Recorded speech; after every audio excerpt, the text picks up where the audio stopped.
China has ramped up efforts to ensure the supply of daily necessities since the country's meteorological authority on Tuesday continued to issue an orange alert for cold wave in vast regions of the country. From Tuesday to Thursday morning, temperatures plunged by 8 to 10 degrees Celsius in most parts of northeastern and northern China, as well as some areas in other regions. In the city of Langfang, North China's Hebei province, local government has sent agricultural experts to conduct field trips and offer guidance to the farmers. 我这刚种了2年西红柿，寒潮来了，我也没新的媒体专家来了，告诉怎么保温、怎么管理、怎么浇水，我心里都有底了。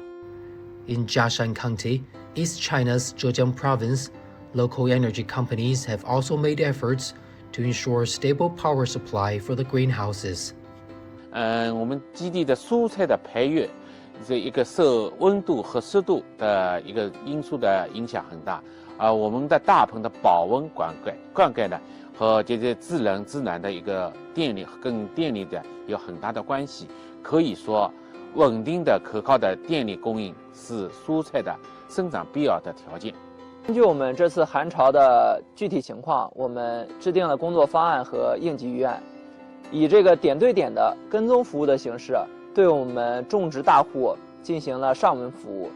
了解用户的冬季用电需求，为我们冬季蔬菜生产保驾护航。China has a 4-tier, color-coded weather warning system, with red representing the most severe weather, followed by orange, yellow, and blue.